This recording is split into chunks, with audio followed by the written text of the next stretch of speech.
आज हम लोग प्राचीन नीलकंठ में कुछ योग लक्षण के बारे में पढ़ेंगे। कुछ बलवान ग्रह कहता है कि बल अनेक प्रकार के होते बल अनेक प्रकार के होते हैं, जिनमें एक प्रकार का बल यह है जैसे सबकी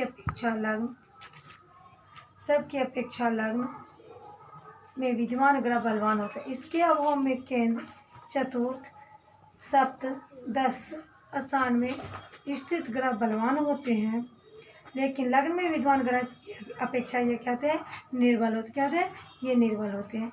तो उसके अभाव में केंद्र के निकट पनफर अर्थात द्वितीय, पंचम, अष्टम, एकादश स्थान में स्थित ग्रह क्या होता है?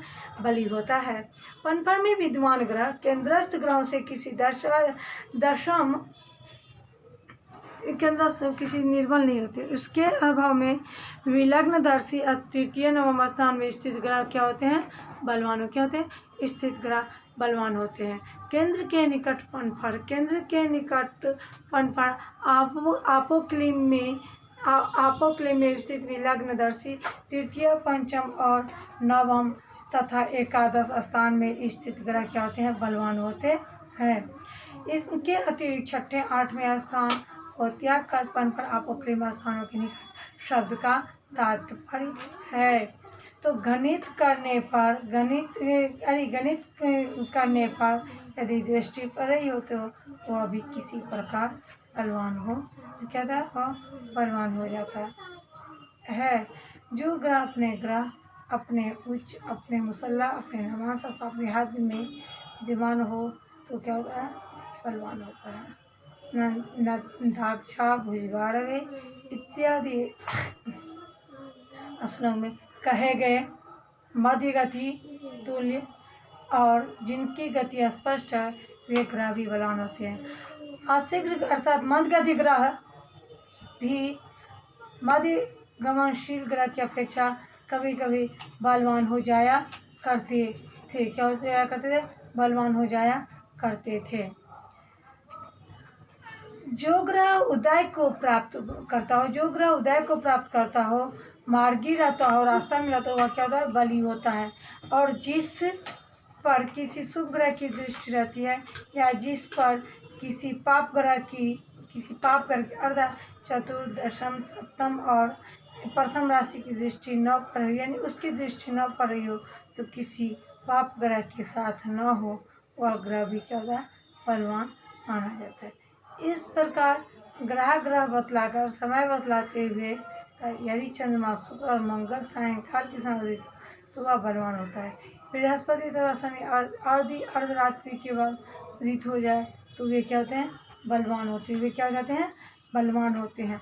सूर्य, मंगल, बृहस्पति ये पुरुष ग्रह दिन के समय और चंद्रमा, बुध, शुक्र, शनि ये रात्रि के समय क्या होते हैं? बलवान होते हैं। सूर्य जिस राशि को नवांश में हो उसी राशि के नवांश में यदि अन्य ग्रह न हो तो क्या होते हैं? वह बलवान होते हैं।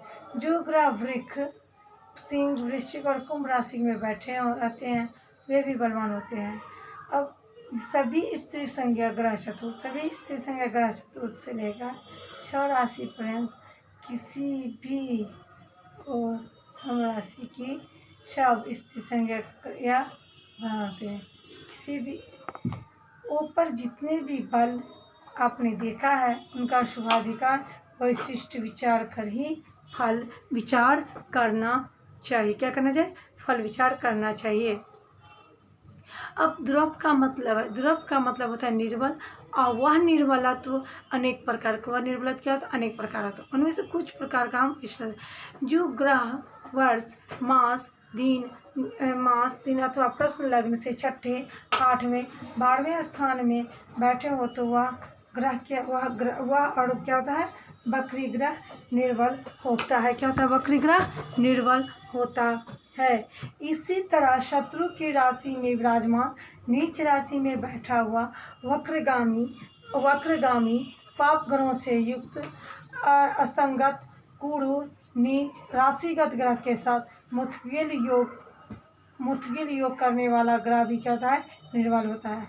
जो ग्रह किसी क्रूर ग्रह की क्षुद्र अर्थात चतुर्थ सप्तम दशम अर्थात प्रथम दृष्टि से देखा जाता हो, जो द्वादश षष्ठ और अष्ट स्थान में स्थित ग्रहों के साथ इत्साल करना चाहता है हो या मुत्सिल योग करा हुआ निर्बल होता है। जो ग्रह अपने घर से सप्तम घर में बैठा हो या शत्रु के मुख या पूंछ पर विराजमान हो, वह भी निर्बल होता है। क्या होता है? वह निर्बल होता है।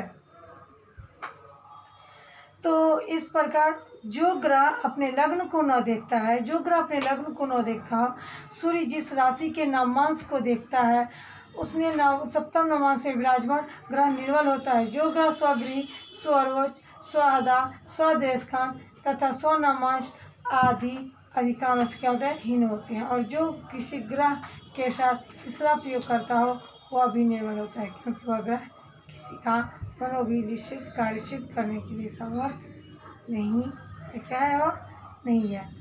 तो अब हम दुरुपयोग का अगर चंद्रमा करते हैं क्या करें? हम क्या करते हैं? दुष्प्रयोग करते हैं।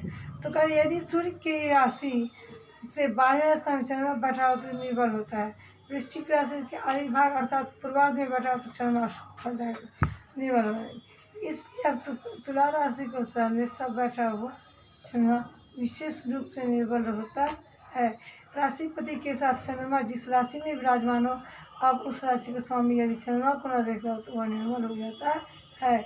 यदि चंद्रमा सूर्य पूर्वगामी अथवा अधिकारहीन हो तो निर्बल होता है। क्या होता है? वह निर्बल होता है।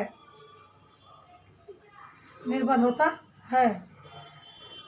क्षीण कृष्ण पक्ष के अष्टमी के शुक्ल पक्ष में अष्टमी पर्यंत, कृष्ण पक्ष की एकादशी में से अमावस्या पर्यंत चंद्रमा निर्मल होता है। राशि के अंतिम में नवांश में चंद्रमा दृष्ट फलदायक होता है, वह निर्बल। जन्म लग्न और प्रश्न काल में भी चंद्रमा ही निर्बलता और सफलता का विचार किया जाता है। शुक्ल पक्ष में मंगल और कृष्ण पक्ष में शनि के दोनों यदि चतुर्थ दशम और सप्तम या प्रथम दृष्टि से चंद्रमा को देखते हो तो चंद्रमा अशुभ फलदायक यानी निर्बल होता है। शुभ